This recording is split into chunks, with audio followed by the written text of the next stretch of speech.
We sure don't, but we can promise you it'll be entertaining. Well, if the earlier remarks were designed to get Earl going, this continuation in a different vein can, I think, only be negative if Earl keeps this up. The refs told him to shut up and be quiet when Davis is in play, and he has got to take that as gospel. Yes, but will he? One explosive personality. Part of his winning ways revolves around the intensity of his personality. And it can be like gunpowder. Sometimes you have to think that the worst advice Earl ever got was just be yourself. Exactly. His own worst advisor sometimes. And one has to say that some of his behaviour verges on the edge of gamesmanship. And what Davis is doing now is, in response to that, is to take a long comfort break because the opponent is so obviously riled. Tit for tat!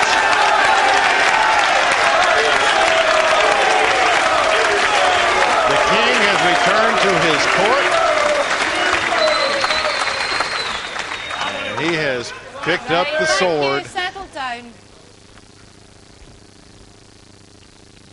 The cannot keep an excellent control of proceedings.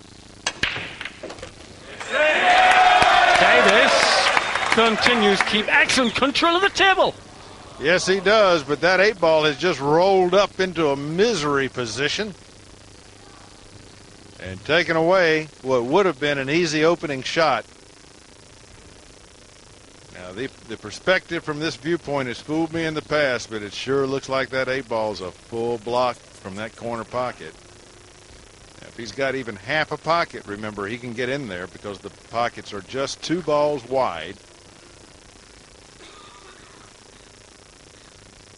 6-3 lead to Davis would really give Earl headaches, as if there wasn't enough going on between those ears anyway. If he caroms the 8-ball in off of the 1, no, he's gone for the safe, and that's a very wise shot. Bring Earl to the table in a tough situation, because you know what the crowd's going to do if Earl goes for this shot and misses. Well, picking up your previous remark about advice, Earl thought to get the crowd off his mind. And now he seems to be having a little word in Davis's direction, so he's upset the crowd. Down, please. Thank I think you. he was looking past Davis into the crowd. He keeps antagonizing the crowd, and that's... Well, they're only going to react one way. It's all a self-fulfilling prophecy for Earl.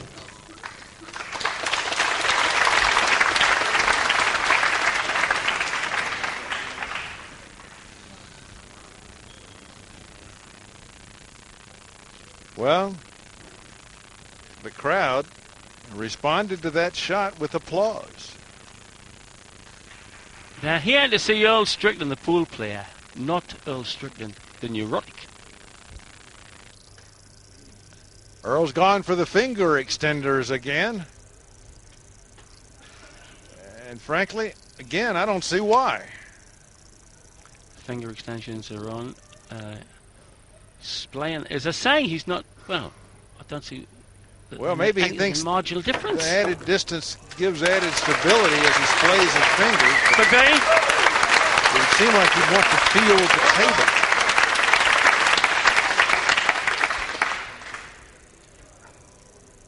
Well, I think the section of the crowd that Earl has not got up the noses of, balancing them as he has.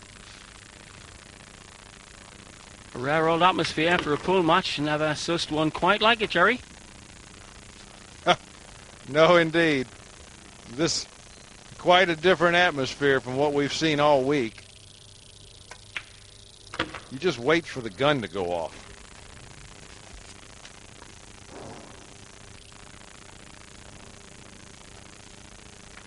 Five times world pool champion, the holder, Earl Strickland, looks to heaven for inspiration here to try and peg back this 2-rack lead. You saw him throw his head back in frustration. But the 7-ball cooperates. And Earl should bring us to a 1-game margin very shortly here. Bubble, bubble, toil and trouble. This cauldron will just bubble and bubble. 5-4 the score line. I know you're going to stay with us. You wouldn't dare leave this.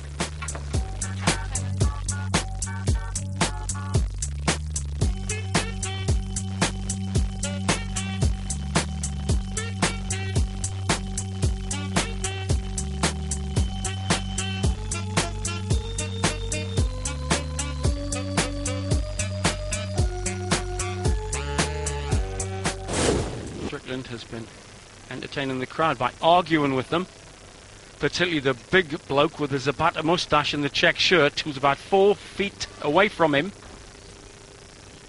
And Earl has seen the presence of this man. This is Thomas Overbeck. He's the sports director of the WPA, the sanctioning body of this event. And among other things, player discipline falls under his area of responsibility.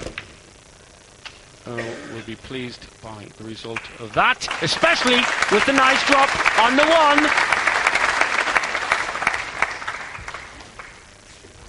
Now, if Earl can just stay within himself and stop irritating the crowd, get down to work, he can tie this match up at 5. The only problem is going to be getting from the 3 to the 4. And a man of Earl's abilities can certainly solve that problem. Well, it makes for an almost unique atmosphere of interconnection between the player and the crowd. I've seen this before with Earl. I've seen him actually threaten Ronnie O'Sullivan's mother, despite the fact a big friend was sitting next to her. I've seen him call crowds loudmouths. Yeah, but I tell you what, he's seen Overbeck. He knows why Overbeck is here. If he's going to lose this match, he wants to do it on the score line. That's right, he doesn't want a yellow card from Overbeck. Or even a red. Well, in this situation, it would immediately be a red, I think. Reigning world champion on thin ice in more ways than one here, with Steve Davis to contend with and his own fragile psyche. A little further comment on that, it would almost certainly be the red because Earl's already been warned once. The referee, Michaela Tabb, has warned him. You only get 1.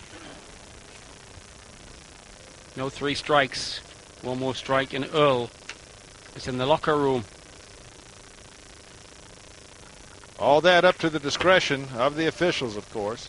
And we don't wish to prejudge them or take away their options. They handle the floor as they wish.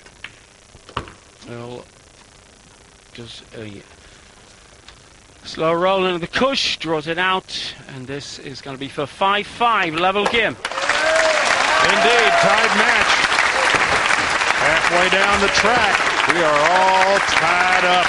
And that applause does not sound in the slightest disrespectful to me. No, it doesn't.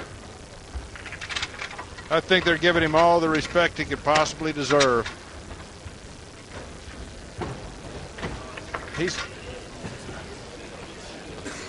He seems to be looking for trouble here that he's not finding, and that may frustrate him. Cruising for a bruising, if ever anybody was. Earl, as you say, he's had hard words with the referee Michaela Tabb. I don't know what he said to her, but she warned him he must not talk to the crowd or anybody while Davis is in play.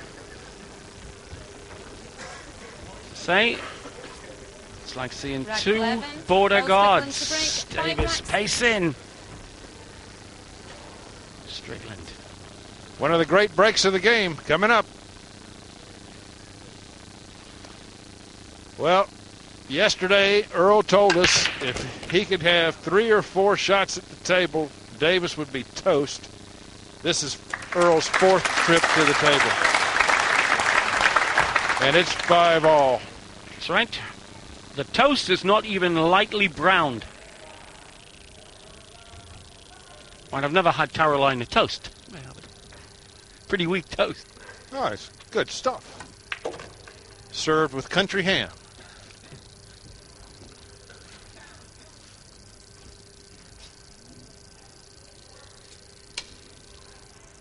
Well, it looks now as though he's given that genius mind in billiard sport 100% focus to put in the spheres in the pockets. And the more he does this, the more this crowd, all right, partisan supporting Davis, the more respect and credit they will give him. As cobblers say, stick to your last. This out almost automatic. Yep. No, he's really in fine shape. I started to say he had overrolled his position here, but he's fine. It's a stop shot. It's like watching a Robert Burns video. Now he can just work back to the center of the table.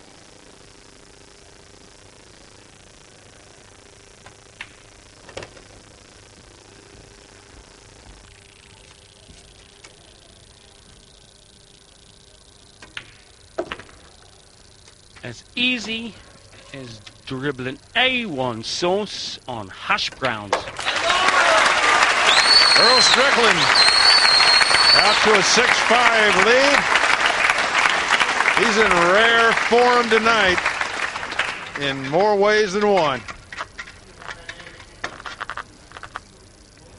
Came from a very poor background on a farm. Played pool for the first time when he was about 10 with 25 cents he'd saved up. Never ever looked back. 5 times world champ. Legend of the game. Bound for the BCA Hall of Fame. No doubt about it. He'll be there. Here's the reason that Earl's had some problems with the crowd. Just take a listen. Earl, Steve's at the table. When he's at the table, you sit there and you be quiet. So, no doubt that if something's said by the crowd and Earl responds while Davis is playing, 12, it's only right that Michaela tells Earl off, warns him for saying anything while Davis is in play. The rules of the game apply to everyone. He's got a ball down. He's got a shot on the 1 if the 2 ball stays out of the way. And there's not a problem on the pitch. No, there's no problem out there. His biggest hurdle is going to be getting from the 3 to the 4, but he could do that with one hand.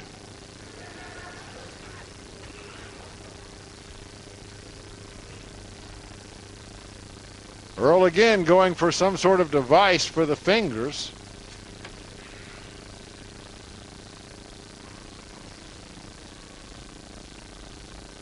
Well, I can't really see it heightening what he's doing. And as you suggested, you usually want your fingers to have feeling in them to get position on the rail. Yeah, I think it's a stability issue here. The wider you can spread your fingers, the more stability. Here's the shot. And you can see the reaction. Not at all happy with the way the cue ball came out of that collision. No serious damage to the shape of the out there. Well, he's straight in, and that's always a problem. You saw he had to cheat that pocket just to get a little angle, and he nearly bobbled it. Important part of the game, not aiming for the middle of the pocket. Enables you, as Jerry says, to get your angle of the white that much more precise.